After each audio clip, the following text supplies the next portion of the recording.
Hello बच्चों, पिछली class में हम लोगों ने डिस्कस किया था साइंस के बारे में।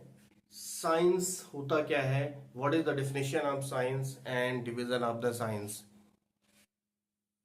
आज इस जर्नी को हम लोग और आगे बढ़ाते हैं, जिसमें हम लोग साइंस का पहला डिवीजन, याद होगा आप लोगों को, पहला डिवीजन क्या था, biological science, and second division was physical science. Physical science के बारे में आगे डिस्कस करेंगे।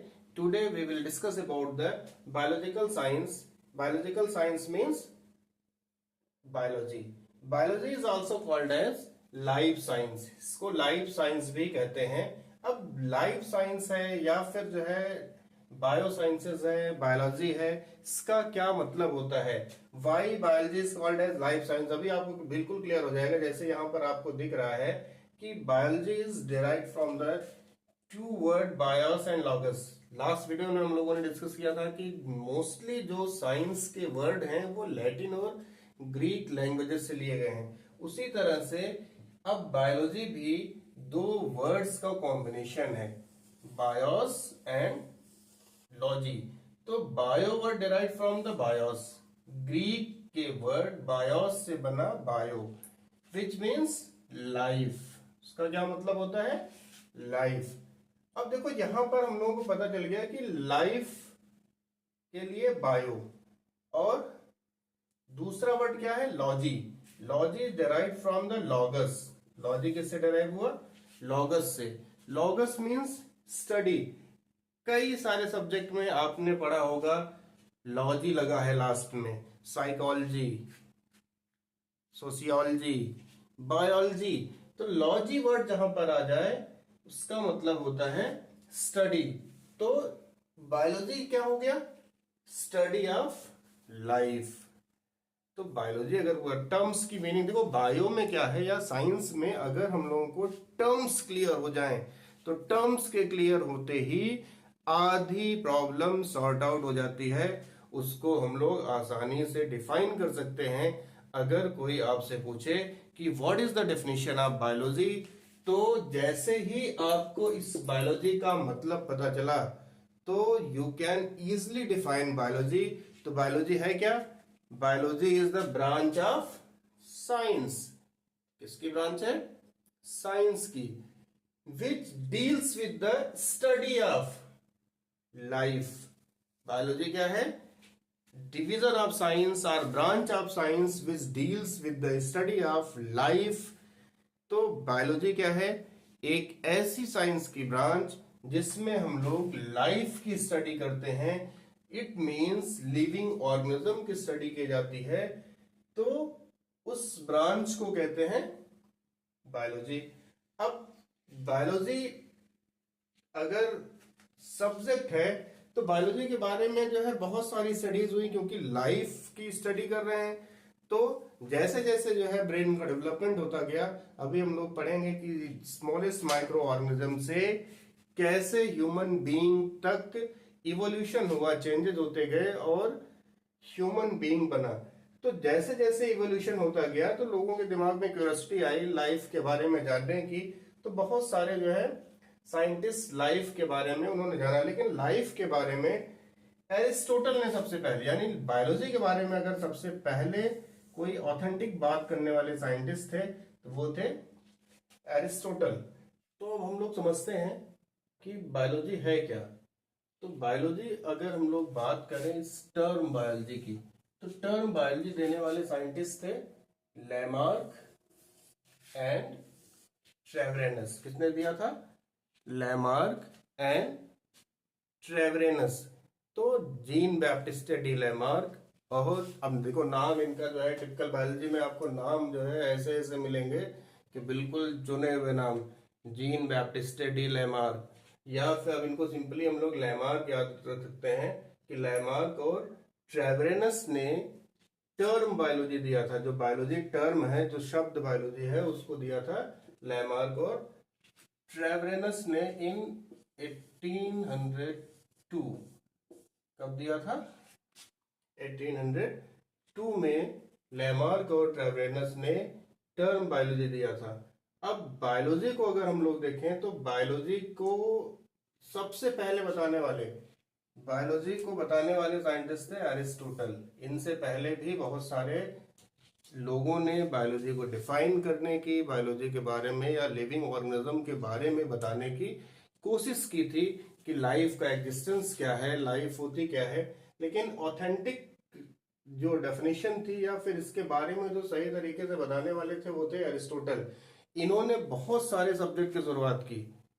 Aristotle was most talented person of that time, 382, born in 382 BC and he died 322 BC. Aristotle was a Greek naturalist. वो क्या थे? Greek naturalist थे, Greek philosopher थे, ग्रीक पॉलिटिशियन थे। तो बहुत सारी चीजें उनके बारे में कही जाती हैं और बहुत सारी बुक्स उन्होंने स्टडी की थी, लिखा था, और इसीलिए उनको कंसीडर किया जाता है फादर ऑफ बायोलॉजी। तो फादर ऑफ बायोलॉजी अगर एग्जाम में पूछा जाए तो आपको आपकी क्लास 6 से लेकर के यूपीएससी तक पूछा जाता है कि बायोलॉजी टर्म किसने दिया था। तो टर्म बायोलॉजी किसने दिया था वो आपको क्लियर हो गया कि लैमार्क एंड ट्रेवेरिनस। कौन दिया था? लैमार्क और ट्रेवेरिनस ने टर्म बायोलॉजी दिया था। फादर ऑफ बायोलॉजी कौन है? Who is considered as father of biology? Father of biology Aristotle. बहुत कॉमन, क्लास 6 से लेकर के यूपीएससी तक हर जगह पूछा जाने वाला सवाल कि who is father of biology? Aristotle. ठीक है, हिंदी में अरस्तु। अब बायोलॉजी को अगर हम लोग देखें तो बायोलॉजी को दो मेन सब डिविजन में डिवाइड किया गया, बॉटनी एंड जूलॉजी। अब बॉटनी क्या है कि बॉटनी ग्रीक वर्ड बॉटनी से बना है, इसका मतलब होता है हर्ब्स। अब बॉटनी के बारे में या प्लांट्स के बारे में जो बताने वाले, बॉटनी में किसकी स्टडी करते हैं? हर्ब्स की। हर्ब्स का मतलब स्टडी ऑफ द प्लांट्स। तो बॉटनी बायोलॉजी की ऐसी ब्रांच जिसमें हम लोग प्लांट्स की स्टडी करते हैं उसको कहते हैं बॉटनी। एंड सेकेंड, अब बचा क्या है? एनिमल्स। तो ऐसी ब्रांच जिसमें हम लोग एनिमल्स की स्टडी करते हैं उसको हम लोग कहते हैं जूलॉजी। देखो यहां पर भी क्या आ गया कि जू and logy. Juice means animal और लॉजी मीन्स स्टडी। तो एनिमल्स की स्टडी बायोलॉजी की मतलब की जिस ब्रांच में किया जाता है उसको हम लोग कहते हैं जूलॉजी। तो जूलॉजी के फादर ऑफ बायोलॉजी एरिस्टोटल। तो Aristotle is considered as father of zoology. तो फादर ऑफ बायोलॉजी के साथ अगर आपसे पूछा जाए कि फादर ऑफ जूलॉजी, तो father of zoology Aristotle, father of biology Aristotle. इन्हीं के जैसे गुरु वैसे ही उनका स्टूडेंट। उन्हीं के एक स्टूडेंट थे थियोफ्रास्टस, एरिस्टोटल के स्टूडेंट थियोफ्रास्टस। तो Theophrastus is called as father of botany. Father of botany Theophrastus, father of zoology Aristotle.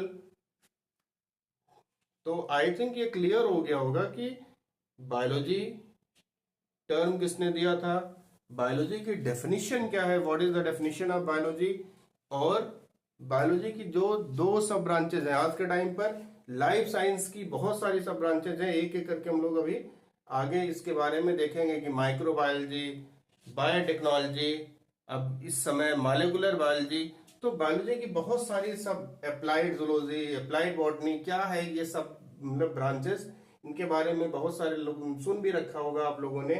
तो होती क्या है, लेकिन जो सबसे पहले जो डिवाइड किया गया था कि ऐसे लिविंग ऑर्गेनिज्म जिनमें फोटोसिंथेसिस की प्रोसेस होती है, मतलब जो अपना फूड खुद प्रिपेयर करते हैं, जो अपना फूड खुद नहीं प्रिपेयर करते हैं।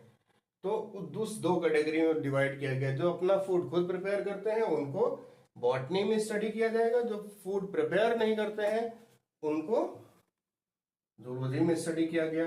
एरिस्टोटल ने फिर एनिमल्स को दो कैटेगरी में डिवाइड किया, ऐसे एनिमल्स जिनमें रेड ब्लड सेल्स होती हैं, animals with RBC, animals without RBCs, मतलब ऐसे एनिमल्स जिनमें रेड ब्लड सेल्स पाई जाती है और दूसरे ऐसे एनिमल्स जिनमें रेड ब्लड सेल्स नहीं पाई जाती है। अब इसके आगे हम लोग डिस्कस करेंगे कि अब जर्नी को और आगे बढ़ाएंगे कि बायोलॉजी में अब ये पता चल गया कि study of the plant, study of the zoology. तो बायोलॉजी में अब प्लांट्स क्या होते हैं, एनिमल्स क्या होते हैं, कैसे डिफरेंशिएट किया गया प्लांट्स और एनिमल में, बने किससे होते हैं, इन सब के बारे में हम लोग अगले वीडियो लेक्चर में पढ़ेंगे। तो फिर मिलते हैं हम लोग अगले लेक्चर में।